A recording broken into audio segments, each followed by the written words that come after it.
Ciao chitarristi e bentornati in Shape Your Tone, sono Ale e oggi parliamo insieme di alcune chitarre che sono super particolari. Sto parlando delle chitarre senza paletta e per potervi parlare di questa storia bellissima i ragazzi di Musical Store 2005 mi hanno messo per le mani una delle nuovissime Ibanez Quest, in particolare la Q54. Questo video nasce da tutte le domande che mi avete fatto. Ma cosa cambia rispetto alle chitarre normali? Perché esistono? Come sono fatte? Come funzionano? Qua rispondiamo a tutte queste cose. Infatti vediamo cosa c'è dietro alle chitarre senza paletta. Ne valutiamo i pro e i contro utilizzando lei come cavia e poi ve la faccio anche sentire. Quindi assicuratevi di lasciare un bel like al video, iscrivervi al canale con la campanella e lasciare un bel commento qui sotto. Quando si parla di chitarre senza paletta, la prima che viene in mente è sicuramente una di quelle fatte da Steinberger. Il motivo è molto semplice. Ned Steinberger è considerato il principale innovatore delle moderne chitarre senza paletta. Dico innovatore perché ci sono ritrovamenti di design di chitarre senza paletta addirittura del XVIII secolo. Ha registrato la sua compagnia di chitarre, cioè Steinberger Guitars, nel 1980 e da lì in poi le chitarre headless hanno preso sempre più piede. C'è chi queste chitarre le ama alla follia, c'è chi le respinge totalmente e poi ci sono quelli indifferenti. Voi fatemi sapere nei commenti qui sotto in quale di queste tre categorie state. Poi vi faccio sapere da che parte sto io. Allora, possiamo dire tranquillamente che anche solo a guardarle ci sono tante differenze che poi si riflettono anche sul suono e sul modo di suonare queste chitarre. La prima differenza è che non c'è la paletta. Ma va? Questo fa nascere la domanda più gettonata delle persone che vedono queste chitarre per la prima volta. Ma come si fa ad accordarla? In realtà è molto semplice. Per accordare queste chitarre abbiamo tutta la sezione che normalmente viene dedicata alle chiavette sulla paletta, che è spostata nella zona del ponte, un po' come se fosse una chitarra con il Floyd Rose. Quelle chitarre infatti hanno le corde bloccate al capotasto e per accordarle si usano le chiavette che si trovano sul ponte. Qui è praticamente la stessa cosa. Tra l'altro sono rimasto piacevolmente stupito perché su queste Ibanez l'accordatura me l'aspettavo un pochino più complicata da raggiungere. Invece è facilissima e le meccaniche sono super precise. Direi che possiamo considerarlo come un pro. Questa caratteristica si riflette in modo positivo anche su un altro aspetto dello strumento, perché la tensione delle corde viene distribuita in maniera un pochino diversa rispetto al solito. Normalmente sulle chitarre tradizionali le corde esercitano una pressione sul capotasto e poi vanno verso le chiavette sulla paletta. Questa è tutta tensione che su questa chitarra senza paletta non abbiamo. Infatti le chiavette per accordare la chitarra, essendo fissate al ponte, forniscono tensione extra sulle corde in quel punto, facendo diminuire così la tensione sul manico. Meno stress sul manico e sul truss rod ci dà come risultato che queste chitarre mantengono l'accordatura per periodi più lunghi rispetto ai modelli tradizionali. Infatti le meccaniche di una chitarra senza paletta richiedono anche meno giri per mantenere le corde in tensione e quindi dovrebbero anche durare un po' più a lungo. Come potete immaginare questa cosa si riflette anche sul feeling con lo strumento. Sono tutte cose che sotto le dita, almeno io personalmente, ho avvertito passando da una chitarra tradizionale a una headless. Inizialmente no, perché la prima cosa che senti è un'altra, ma ne parliamo più avanti in un altro punto. Però dopo un po' che suoni inizi a sentire che c'è qualcosa di diverso e non sai darti una reale spiegazione. Ecco, gran parte di questo è dovuto a quello che abbiamo appena visto. Però c'è un però, e questo è uno dei primi contro. L'accordatura su questa chitarra, ok, è facilissima come abbiamo visto prima, però non è come sulle chitarre tradizionali. Mi spiego meglio. Se metto la chitarra così, in posizione come suono normalmente, e voglio accordare la chitarra, con una chitarra tradizionale la cosa che mi viene più naturale fare è questa: suonare, continuare a suonare e plettrare sulla corda, e intanto girare la chiavetta che in questo caso qui non c'è. Quindi non posso fare questa cosa.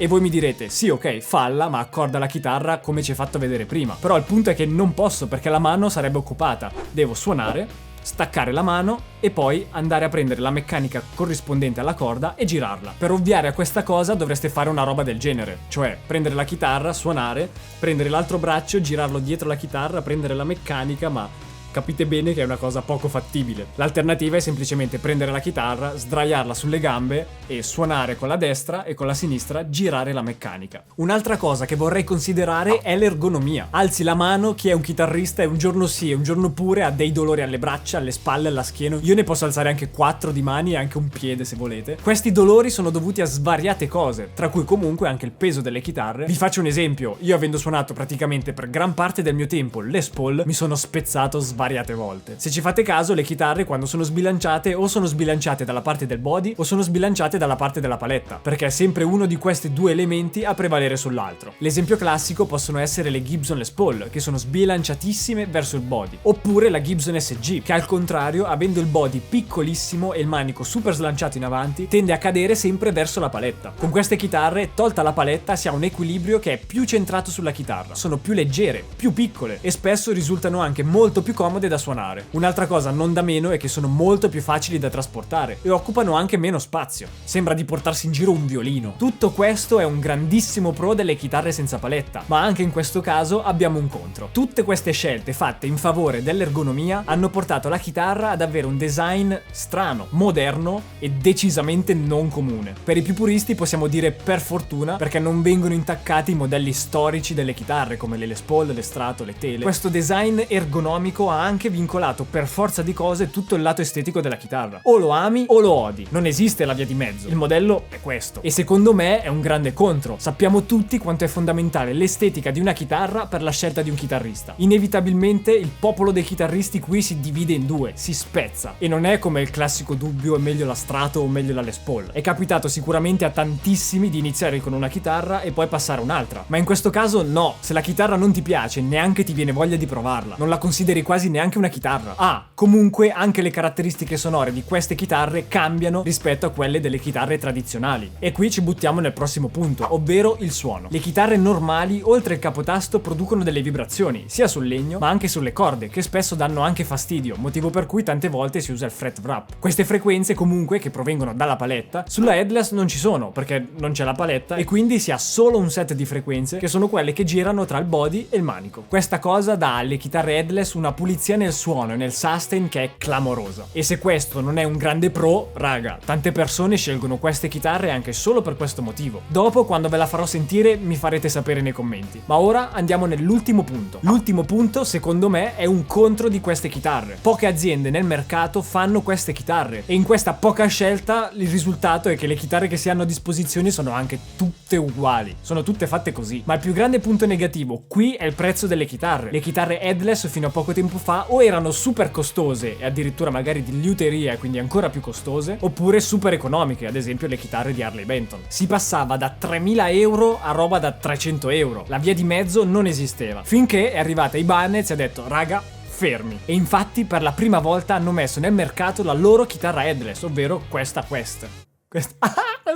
Ecco perché ho usato proprio lei come cavia in questo video. Con queste chitarre Ibanez ha reso le headless di fascia alta accessibili alla massa. Quella che ho qui oggi, come vi ho detto prima, è la Ibanez Quest Q54, ovvero il modello HSS di questa nuova serie di chitarre. Ce ne sono diversi modelli e dello stesso modello ci sono due tipi diversi. Tra poco vi dico anche che cosa cambia. Però partiamo da questa. Iniziamo da quello che secondo me poteva essere l'ostacolo più grande per il mio modo di suonare, ovvero il manico. I manici Ibanez li ho sempre sentiti molto piatti e molto larghi e non mi ci sono mai trovato troppo bene, ma ormai comunque lo sapete perché ve l'ho detto anche nel video in cui parlo della PIA insieme a Steve Vai. Come al solito ve lo lascio qui sopra. Qui invece devo dire che il manico è un po' una via di mezzo tra diversi tipi di manici. Non è troppo spesso, non è troppo sottile, non è troppo piatto, non è troppo manico. Diciamo che è un manico molto versatile. Con un po' di tempo la mano ci si abitua subito, con un po' di tempo però. Quello della 7 corde che ho provato al Guitar Show invece è uno spettacolo perché è leggermente più grande e mi ricorda moltissimo quello della mia 7 corde. Mi ci sono trovato a casa subito. Comunque il profilo di questa è a C, la scala è 25,5, quindi tipica scala Fender, ed è fatta in 3 pezzi, acero roasted e bubinga. Il body è in legno dignato che fornisce alla chitarra una bella gamma di frequenze medio-basse e come vi ho detto prima l'elettronica è formata da humbucker e 2 single coil passivi che danno alla chitarra una versatilità allucinante perché i pick-up hanno i bassi belli potenti ma che non si impastano mai e allo stesso tempo per quanto riguarda le frequenze alte abbiamo sempre una bella chiarezza ma che non diventa mai fastidiosa, non ci buca mai i timpani. Ma il punto forte di questa chitarra secondo me, oltre a tutti i pro di una chitarra headless, ovviamente è la quantità di suoni che può tirar fuori, avendo anche l'alter switch che chi ha qualche Ibanez AZ conosce già molto bene. Per chi non sa che cosa sia, ora ve lo spiego. Normalmente si hanno a disposizione le classiche 5 posizioni da strato con questa configurazione di pickup. Con l'alter switch invece possiamo ottenere i single coil che vengono messi in serie tra di loro e quindi le posizioni posizioni alla fine sono le 5 di prima più quelle che vi dico ora, accompagnate dallo schema che c'è sul sito di Ibanez, così capite meglio a cosa mi riferisco. Per tutte le altre caratteristiche comunque vi rimando al link che trovate qui sotto, così sul sito di Musical Store 2005 potete spulciare tutto quello che volete su questa chitarra. Parlando degli switch, la prima posizione resta identica, quindi sia con l'alter switch acceso che spento, il pick up al ponte funziona uguale. Nella seconda posizione funziona la bobina più interna al ponte, nella posizione centrale funzionano i due single coil in serie con anche l'humbucker al ponte in parallelo, quindi funzionano tutti e tre i pick up. Nella posizione 4 abbiamo il single coil esterno al ponte insieme al single coil al manico, e nell'ultima posizione abbiamo i due single coil che funzionano insieme in serie. Quindi abbiamo una quantità di suoni su questa chitarra che è tipo infinita e servirebbe studiarsi prima tutte le posizioni e tutte le combinazioni. Come fai a ricordarti le combinazioni dei pick up mentre già devi pensare a quello che stai suonando mentre lo stai suonando? Ok, è un bel casino, ma molto probabilmente basta farci l'abitudine, beccare quelle 2 o 3 combinazioni che ci piacciono di più e che sono coerenti con il nostro modo di suonare e abbiamo fatto. Questo rende la chitarra super versatile, sia per musica ultra moderna, con distorsioni esageratissime, ma anche per le cose molto più classic. Come vi dicevo prima, di queste chitarre ci sono anche alcune variazioni che possiamo trovare nella serie QX. Sebo allo stand di Ibanez al Guitar Show questa cosa me l'ha spiegata benissimo e quindi gliela lascio rispiegare a lui. Ancora super grazie Sebo. Guardate il video che vi lascio qui sopra e capirete tutto. Ok, ora ve la faccio sentire e voi nei commenti mi dite tutto quello che pensate di questa chitarra. E poi vi ricordo anche che se volete dei coupon sconto che potete utilizzare sul sito di Musical Store 2005, cercatemi, caccia al tesoro, cercatemi su Instagram. Quindi scrivetemi su Instagram che io sono lì pronto a distribuirli, ma uno per uno.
Ok, ora vi dico da che parte sto. Io personalmente sono sempre stato nella terza categoria, sempre indifferente, ma da quando ho provato la Ibanez Quest al Guitar Show di Padova l'anno scorso mi sono innamorato. Specialmente quella 7 corde non me la toglierà mai nessuno dalla testa. Se anche voi siete sempre stati indifferenti rispetto a queste chitarre, raga, io vi consiglio super vivamente di provarle. Garantito, non resterete delusi.